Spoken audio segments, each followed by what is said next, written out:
Okay. So this weekend at the UFC Apex in Vegas is UFC Fight Night Dern versus Hill. Just remember, this event was supposed to be headlined by a rematch in the women's bantamweight division between Raquel Pennington and Irene Aldana. The pair fought previously in 2019, with Pennington winning by split decision. Although they were initially expected to headline another event, it did not happen. Aldana was pulled from the rematch in May, and she was chosen to replace someone else in UFC Women's Bantamweight Championship fight against the current champ Amanda Nunes. And Pennington will now serve as the backup for that fight. As a result, the women's strawweight bout between Mackenzie Dern and Angela Hill was now moved from this past weekend's card to this coming weekend's card. So, let's get into this. Before we talk about a handful of fights from this card, any other fights or fighters that you guys want to highlight for our viewers? I mean, there's a few decent names and a few decent fights on this card, to be honest. I guess I'll just name a couple and I'll let Mark do another couple. But the Mahashate fight versus Vyacheslav Borishev, it's actually a pretty damn decent fight, for being completely honest. It'll be very wild, probably a little sloppy, at least towards the middle or end if it gets that far, but a very fun stylistic matchup right there. And then you also have Gilbert Urbina back in the mix as well, against Orion Koske, I think is how they say it. I could be wrong. Koske. But that should be a good fight as well. I think Koske. I don't know. Koske. Orion Koske. But yeah, that should be a good fight as well. Definitely keep an eye out for that one. Gilbert Urbina is a fun dude to watch. So. Yeah, I was going to highlight the Borishev fight myself. He, we saw him in his debut, what kind of striker this man is, and then he's had to stand across from two wrestlers since that time, which is not exactly a part of his game that he has shored up yet. But Mahashate, as much as maybe he can wrestle a bit, we've seen him pretty predominantly strike. So we may get to see Borishev show off here, which will be something that you want to tune into because he is filthy in the striking department. Yeah. Yeah, what else can we see on here? I like the Ilir Latifi Rodrigo Nascimento fight. Nascimento's been a pretty solid up-and-comer at heavyweight. Latifi will definitely be his biggest test to this point. It'll be interesting to see if he can pass that one. Chase Hooper moving up to lightweight. Carolina and Vanessa Demopoulos are on this card too. Yeah, that's a solid one too. Okay. Yeah. Let's get into it. First fight we're going to take a look at. Going down in the lightweight division, Diego, is it Ferreira or Ferreira or something like that? I think it's Ferreira. Is it? Let's go with it. It's Ferreira. Ferreira? Is it Ferreira? Damn Brazilians, man. Is it the double R that becomes a H? I thought all R's can either become a H or a tap, like a R. Oh, for fuck's sake. I thought a double R is a H. All right, he's Ferreira for now. I'm kidding. I could do whatever. Diego Ferreira. I guess we'll find out on Saturday. Yeah, we will. It's been a year and a half since he fucking fought, so I can't remember. Michael Johnson taking on Diego Ferreira. Ferreira, the 38-year-old out of Brazil, 17-5, with notable wins over Jared Gordon and Anthony Pettis and Olivier Aubin-Mercier. Finds himself on a 3-fight losing streak, hoping to get back in the win column against the veteran Michael Johnson. Michael the Menace Johnson, the 36-year-old out of Springfield, Missouri, 21-18 as a pro, 9 knockouts. Most recently, a decision victory over Mark Jacasey back at UFC on ESPN 42 back in December. Mark, kick us off here. Give us your take of this lightweight clash between Michael Johnson and Diego Ferreira. All right, so the odds are pretty close. Ferreira is the favorite. He's minus 155. Michael Johnson is a plus 130 underdog. Diego Ferreira is a much more established and like higher up the pecking order type of fighter than I expected Michael Johnson to be getting right now. I was a little surprised by that booking. But with that said, I actually think Michael Johnson is very live in this fight, and I've struggled to pick this one because Diego Ferreira is a great scrambler and grappler, but he's not exactly a hold you down type of wrestler, and that's kind of Michael Johnson's weakness, is that he can get held down. But if Ferreira's not necessarily that guy, and Johnson's going to have time on the feet, then I think this gets really interesting. Not to mention MJ has great takedown defense, so even getting him to the mat could be a problem for a guy who's not like a top shelf type of wrestler. I know we saw Clay Guida get Michael Johnson down a bunch like a couple years back, but that's a different style of wrestler than what Ferreira is. And as good as he is overall, he's not the greatest striker in the world, and he's fighting a guy in MJ who's going to be way faster than him. Like the hands on Michael Johnson are still lightning. Add in the fact that Diego Ferreira is 38 and he's coming off a 1.5 long layoff. And I know MJ is 36 himself. It's not like he's some young up-and-comer or anything, but I think I'm going to roll with the dog here. I don't know if my love of Michael Johnson is blinding me a bit, but I really think he can get it done. I'm nervous because I have seen too many times someone get a hand around Michael Johnson's neck and it just goes south, and Diego Ferreira is certainly capable of that, but I don't know, something about the rust and the age and the way Michael Johnson has been looking lately. Personally, I think he should be on a 3-fight win streak. I thought he beat Jamie Malarkey. I'm going to go with him. I think he can stuff a couple, spend enough time on the feet, and catch Ferreira. I will say round 2 knockout. Omar. I know Mike was here and Diego Ferreira at 38, and he's like, for that reason, I'm out. I'm out.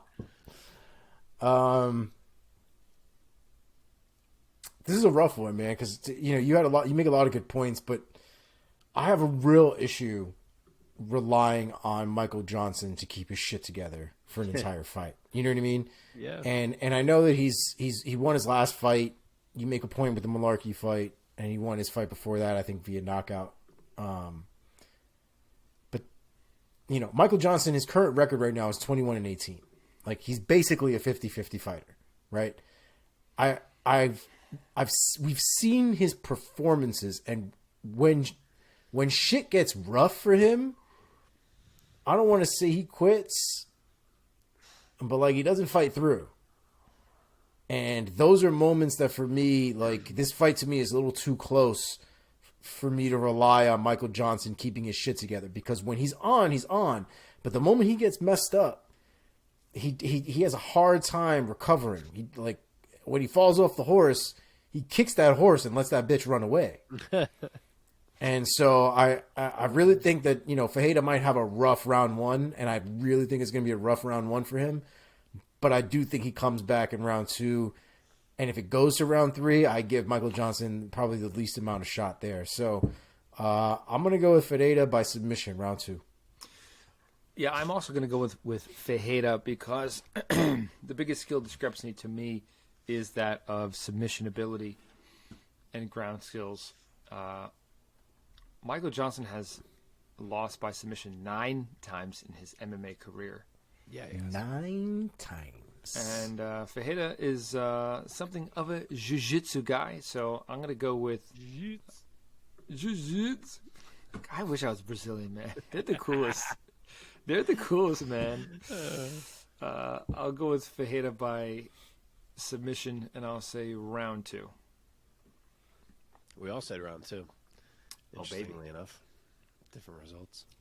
Okay, in the welterweight division, Andre Fialho taking on Joaquin Buckley. Is it Joaquin or Joaquin? No, it's Joaquin. Excuse me, my mistake. It's always been Joaquin. It's never been Joaquin. I've never even fucking heard that in my life. Mark, tell him who I'm conflating the name of. Thank you. Of who?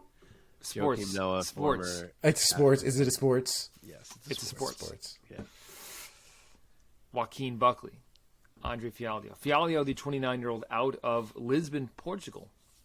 16-6 with 1 no contest. 13 of those 16 wins coming by way of knockout. He is looking to get himself back in the win column after back-to-back losses. Both times getting finished by Jake Matthews and Muslim Salikov, respectively. He will be standing across from Joaquin New Mansa Buckley, the 29-year-old out of St. Louis, Missouri. He is 15-6 as a pro. 11 of his 15 wins have come by way of knockout. And he is also coming off back-to-back losses at the hands of Nasruddin Imavov and Chris Curtis. What a fine piece of matchmaking right here. Both guys 29. Very, very similar records. And both coming off back-to-back losses. And both of them have serious knockout power. Omar, kick it off this time. This is, I don't know why I thought this man was Brazilian, but he is not. Doesn't even, nothing. Fialho? Yep, totally wrong. Not even a little bit. Okay. Yeah. Portuguese. Yes, he's Still straight Portuguese. Portuguese. In a Brazilian accent. Original Portuguese. Portuguese. Yeah, this is an interesting fight, man. This is Joaquin going down to welterweight. One of these moments where he's like, I think they asked him why the change, and he's like, I'm tired of getting my ass knocked out at fucking middleweight. That's why. Yeah. I respect it. I am very interested to see what he looks like on fight night or on weigh-ins, though. He is a large human being. I'm sure there's a little bit of leeway that he has there to cut, but like, he's got he either loses muscle or he's killing his body, sucking liquid out, and I kind of want to see which route he took. He'll look less meaty muscle than he like less inflated. Yes. Yeah, he's jacked. Dude, he's gigantic. The kid is massive, And he's only Massive. 5'8". The boobs won't be jiggling quite as much. Right.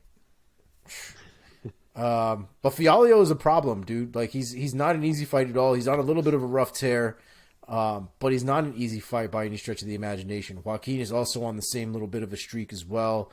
Both of them have gotten fucked up. Both of them have been in some grinds.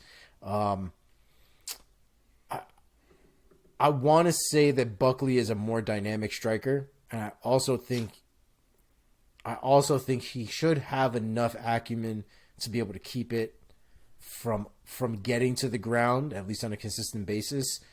I don't know how much he loses going to welterweight, though, and I think that's my biggest thing, right? Like, he's a strong dude. Even at middleweight against guys that are much bigger than him, he's a strong dude. But what are the sacrifices going down to welterweight? Does he lose the explosiveness? Does he lose the cardio for 3 rounds? Does he lose a little bit of that strength? I mean, I'm sure he has some strength to spare in that sense, but we really don't know. We really don't know what he's going to look like and how that's going to work. Maybe he's a lot faster, that he's not carrying all that weight all at once. So we'll see. But I do think from a technique standpoint, I think that Buckley's just maybe a hair better. Definitely not afraid to strike, not afraid to get in there. So I'm going to go with Buckley. I think it's going to be a real fight, a real war. So I'm going to go with the round 2 KO. Yeah, I too am going to go with Joaquin Buckley here. Him going down a weight class, I mean, with his height still is not even going to be like average for the weight class until you get down to like featherweight, I feel. Yeah, dude. So Fialho's still even for 6 170, feet. he's giving up a lot of height. Fialho is a 6-footer. But yeah, I mean, just coming off of the back-to-back losses, I remember his fight specifically against Imavov. He was just too small. He couldn't find Imavov. Imavov was too big, too far away for him. And then the Chris Curtis fight. Chris Curtis didn't I think, outsize him that much, but it was just, Reach-wise, he did, definitely. What's that? Reach-wise, he definitely did. Yes, exactly. That being said, I'm excited to see Buckley bring some new athleticism and explosiveness to this fight at 170. I'll take Buckley by round 3 knockout. So he's a pretty solid favorite. He's minus 225. Oh, wow. Fialho is plus 180. And as you said, Buckley's 2 inches shorter, but wait for it. He has a 2-inch reach advantage. Never has he ever had a reach advantage. So Are you sure he's 2? Are you sure he's 2 inches? Because they have him at 5'8" on Sherdog. And I should probably look at the goddamn UFC fucking site. I don't know. I was pulling it off Typology. Sherdog has Fialho at 6 foot and Buckley at 5'8", right? Oh, no, they have Buckley at 5'10" on the that's- UFC website. Oh, for that's what I Christ's was thinking, sake! Yeah. All right, who Somebody's knows, then? lying. I know. But either way, 2-inch reach advantage. So that'll be fun for Buckley to have for once. And I like this welterweight move for him. I really do. He's a talented guy who was always the smaller man at middleweight, and I think his skills can shine much more at 170, where he doesn't have to worry so much about being the smaller fighter all the time. And I think Fialho is a good first opponent because he's going to throw with him, and he has great hands. But not to echo too much of what Omar said, I'll kind of just sum it up. I think that Buckley is just too fast, carries a bit more power, and I think he can win these exchanges. I think he has the bit crisper technique. I think he's the less hittable of the two, and that he can be a little more evasive in the exchanges. Plus, we've seen him hang with higher-level guys than we've seen Fialho hang with, which gives me some comfort. So I'm going to say he can catch him. I'm going to say Joaquin Buckley, round 2 knockout. Like it. Okay, moving on. Women's strawweight division.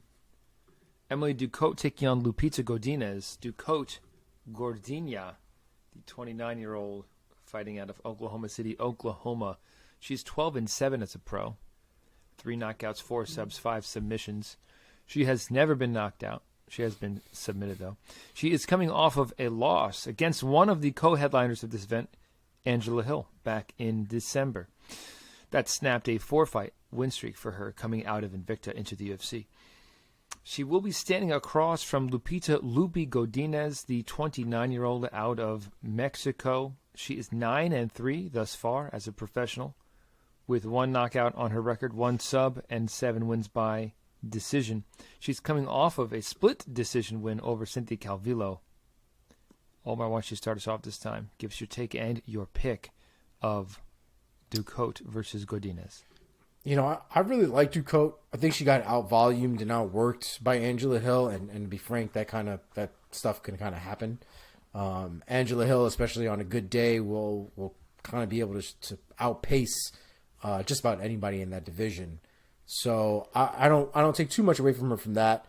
Lupi for me is kind of a toss-up, to be honest. You know, she has some hands, obviously, but there's nothing I think that she's exceptional at. And I think there's a lot of room for improvement, but there's also a lot of opportunity there when she fights.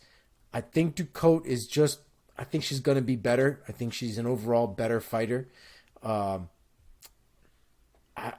I think she finds a lot of opportunities that Godinez is going to have in there. I think it's going to go a little bit later into the second round, maybe into the third round, but I do think Ducote gets a finish. I'm going to go with Ducote by submission. I'll go round 3. Yeah, I'm going to go with the talent that I think is considerable of Lupita Godinez. I've been a Godinez fan since she has been in the UFC, and I'm going to take her by decision on the scorecards, 29-28 across the board. Mark? So Lupi's the favorite. She's minus 155 despite coming in on the short notice. And Emily Ducote? What have you guys been saying? I don't know. Ducote? I don't know. It's sad that we watch people fight and can't remember their names. I know. She is plus 125.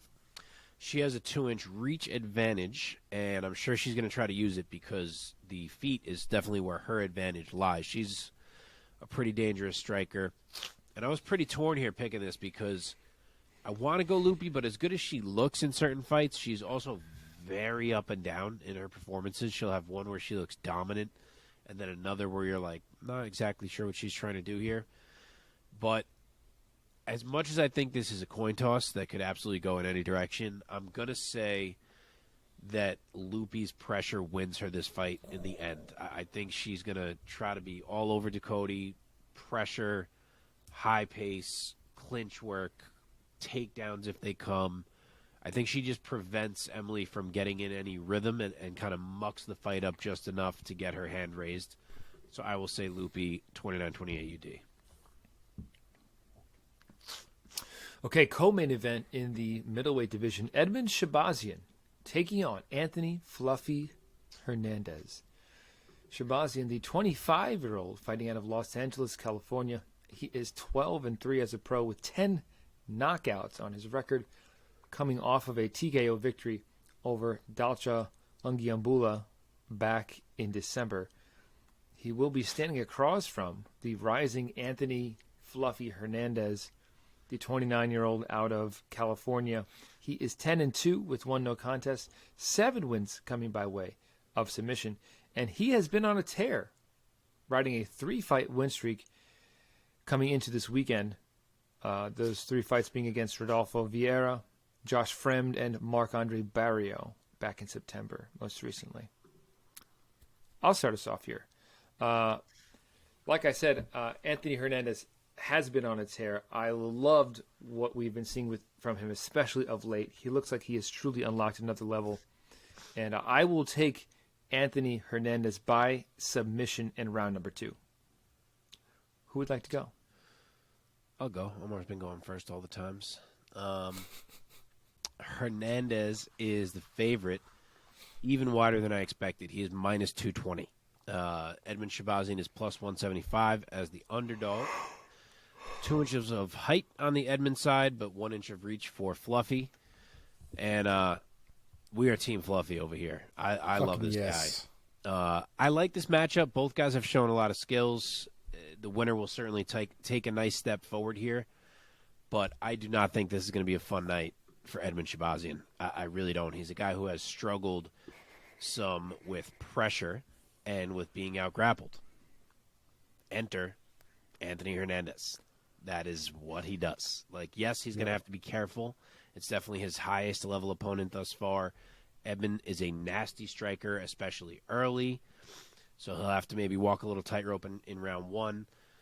But he's always done pretty well defensively in the striking, Hernandez. So I trust him to get through any early moments. And I think that he's going to keep the distance all the way closed, all fight anyway. I think he's going to be in Edmen's face, leaning on him, pouring on a pace as much as he can. He's going to look to drag him down, wrap him up, and he's just too hard to keep off you. And I don't think Edmen has the right type of game to keep a guy like that off him. So I will go with Anthony Hernandez by sub as well. I will say it's in round 3 over a tired Edmen Shahbazyan. That's fucking crazy. Here I am thinking that I'm going to go with this crazy-ass pick of Fluffy submission round 3, and we're all essentially on the same page. Yeah. This is wild. He's a wild. betting favorite, man. 2-1. And that's the other thing, too. He's a betting favorite. Like, yeah. I really thought Fluffy was significantly underappreciated and underrated, and it does not seem to be the case. Like, people seem to recognize the issue that is Fluffy. Yeah, man, I really like the momentum that Fluffy's been on. I like Edmen as well. I really do. But his momentum has been a little bit different. His, the excitement that we have is for what seemingly was a resurgence against a guy who got cut directly afterwards because he frankly hadn't really looked good in the UFC goddamn ever. So it's hard for me to really take anything away from that performance. You know what I mean? I don't think this is a new amazing version of Shahbazyan. I think he fought a guy that made him look like a great new version of Shahbazyan. Fluffy ain't that guy. He ain't going to give you shit. He ain't going to allow you to style on him. Kevin Holland, I think, is probably the only guy that's really like messed him up in a quick and easy way.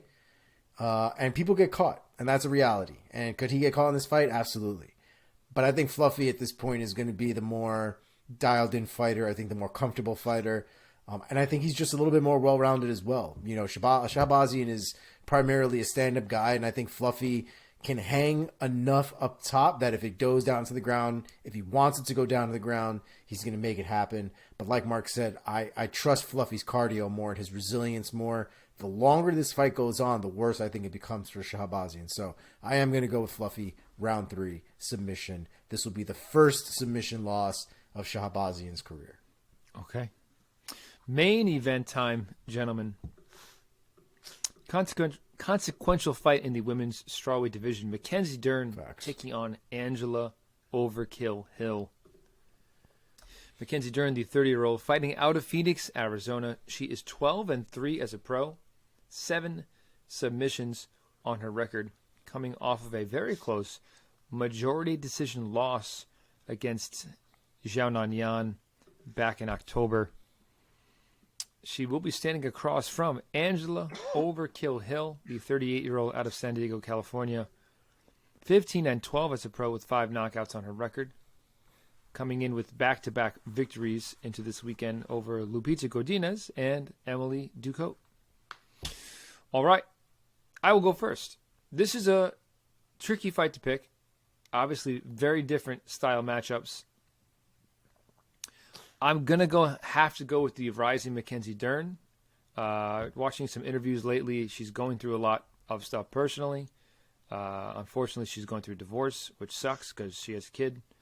I think she also is going through management change or something like that. So she's stressed, she's angry, she's frustrated, and I think she's going to bring that into her. She's going to bring a little extra fire in with her in this fight.